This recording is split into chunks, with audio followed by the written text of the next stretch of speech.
کبھی سوچا ہے کہ ایک پرندے کے بارے میں لکھی گئی ایک بالکل عام سی نظم آرٹ، نیچر اور ہماری اپنی سوچ کے درمیان کے گہرے رشتے کو کیسے بے نقاب کر سکتی ہے؟ ایملی ڈکنسن کی نظم ایک پرندہ راہ پر اترا دیکھنے میں تو بہت سیدھی سادھی لگتی ہے، لیکن سچ پوچھیں تو یہ مشاہدے اور استعارے کا ایک شاہکار ہے۔ تو چلیں اس خوبصورت نظم کی گہرائی میں اترتے ہیں اور اس کی سطروں میں چھپے معنی کو ایک ایک کر کے کھولتے ہیں۔ یہی تو وہ مرکزی سوال ہے جس کا جواب ڈھونڈنے کے لیے ڈکنسن ہمیں دعوت دیتی ہیں۔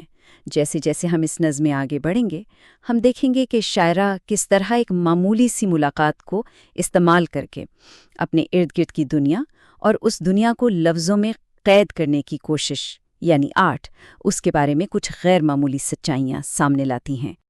ذرا سوچیں، ایک پرسکون صبح ہے، دنیا بالکل ساکن اور خاموش ہے، اور شاعرہ وہ ایک پوشیدہ مبصر ہے جو فطرت کے ایک بہت ہی نجی لمحے کی خاموش گواہ بن رہی ہے۔ وہ ایک پرندے کو اپنے روزمرہ کے کاموں میں مصروف دیکھ رہی ہے، اور اس پرندے کو بالکل اندازہ نہیں کہ کوئی انسانی آنکھ اسے دیکھ رہی ہے۔ یہ بالکل وہی پوزیشن ہے جو ایک آرٹسٹ یا سائنسدان کی ہوتی ہے، ایک لاتعلق مبصر۔ نظم کی شروعات ہی انسانی دنیا اور فطری دنیا کے درمیان اس فاصلے کو، اس علیحدگی کو قائم کرنے سے ہوتی ہے، اور یہی وہ تھیم ہے جو آگے چل کر نظم کے معنی کے لیے بہت اہم ثابت ہوگا۔ لیکن ابھی ہم اس پرسکون منظر میں کھوئے ہی تھے کہ نظم اچانک ایک تیز موڑ لیتی ہے۔ وہ خاموش مشاہدہ اب ایک تلخ اور بے لگام حقیقت کے ایک لمحے کو راستہ دیتا ہے، اور یہاں ایک لمحے کے لیے سب کچھ جیسے رک سا جاتا ہے۔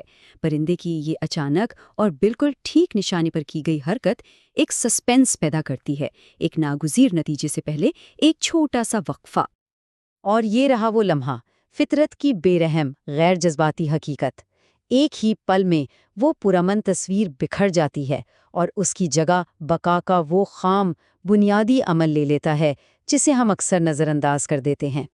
ڈکنسن کا صرف ایک لفظ کا انتخاب دیکھیں، کمال کا ہے، کچا۔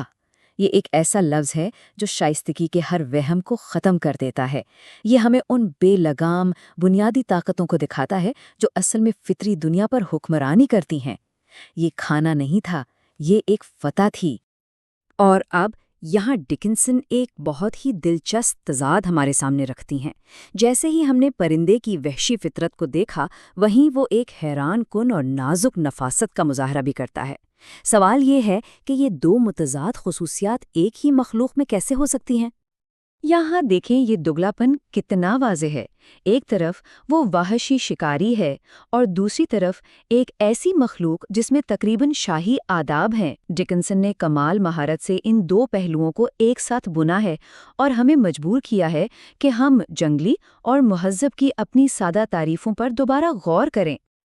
کیا یقین آتا ہے وہی پرندہ جس نے ابھی ایک کیڑے کو بے رحمی سے نگل لیا، اب اتنی شائستگی سے ایک طرف ہٹ جاتا ہے تاکہ ایک بھنورا گزر سکے؟ یہ تو ناقابل یقین، تقریباً مزاحیہ شائستگی کا ایک لمحہ ہے۔ ڈکنسن ہمیں یہاں فطری دنیا کے پیچیدہ اصولوں کے بارے میں کیا بتانے کی کوشش کر رہی ہیں؟ لیکن پھر سب کچھ بدل جاتا ہے۔ جس لمحے انسانی دنیا فطری دنیا کی اس غیر مری لکیر کو پار کرنے کی کوشش کرتی ہے، وہ نازک توازن ٹوٹ جاتا ہے۔ اس لمحے کا سارا جادو ختم ہو جاتا ہے۔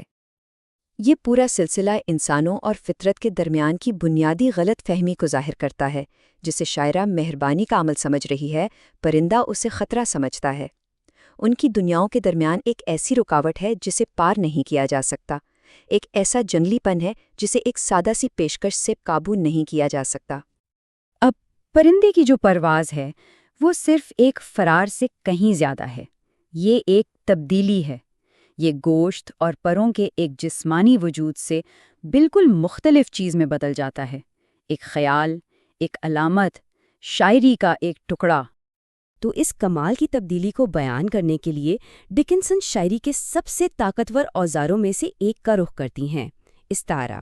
وہ ہمیں تخیل کی ایک ایسی پرواز پر لے جانے والی ہیں جہاں پرندہ اب صرف ایک پرندہ نہیں رہے گا۔ ذرا اس پہلے استعارے کو دیکھیں۔ پرندے کی پرواز کا موازنہ چپو چلانے سے کیا گیا ہے، لیکن یہ ایک ایسا چپو چلانا ہے جو سمندر میں چلنے والے چپوؤں سے بھی نرم ہے۔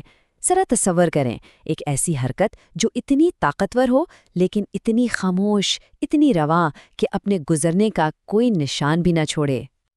اور پھر یہ دلکش تصویر، پرواز ایسی ہے جیسے دوپہر کے کناروں سے تتلیاں چھلانگ لگا رہی ہوں۔ یہ خالص بے وزن نفاست کی تصویر ہے۔ وہ صرف اڑ نہیں رہیں، وہ ہوا میں تیر رہی ہیں، بالکل خاموش اور بغیر کسی کوشش کے۔ اور یہاں تو ڈکنسن ایک کمال ہی کر دیتی ہیں۔ وہ ایک لفظ ایجاد کرتی ہیں، پلیش لیس، یعنی بغیر چھپاکے کے۔ یہ ایک ایسا لفظ ہے جو بالکل وہی مطلب بیان کرتا ہے جو وہ پہنچانا چاہتی ہیں۔ ایک چپو کے برعکس جو پانی میں چھپاکا پیدا کرتا ہے اور خلل ڈالتا ہے، یہ پرواز اتنی کامل، اتنی ہموار ہے کہ یہ دنیا کو مکمل طور پر ویسا ہی چھوڑ دیتی ہے جیسا وہ تھی۔ تو آخر میں بات وہیں آ جاتی ہے کہ یہی تو فن کی طاقت ہے۔ یہ ایک سادہ روزمرہ کا لمحہ لیتا ہے، ایک باغ میں ایک پرندہ، اور اس کے اندر چھپی ہوئی معنی کی پوری کائنات کو ظاہر کر دیتا ہے۔ ڈکسن کی نظم ہمیں صرف ایک پرندہ نہیں دکھاتی، یہ ہمیں سکھاتی ہے کہ کیسے دیکھنا ہے۔ یہ ہمیں دعوت دیتی ہے کہ ہم اپنی دنیا کو قریب سے دیکھیں اور اس شاعری کو تلاش کریں جو ہر جگہ دریافت ہونے کا انتظار کر رہی ہے۔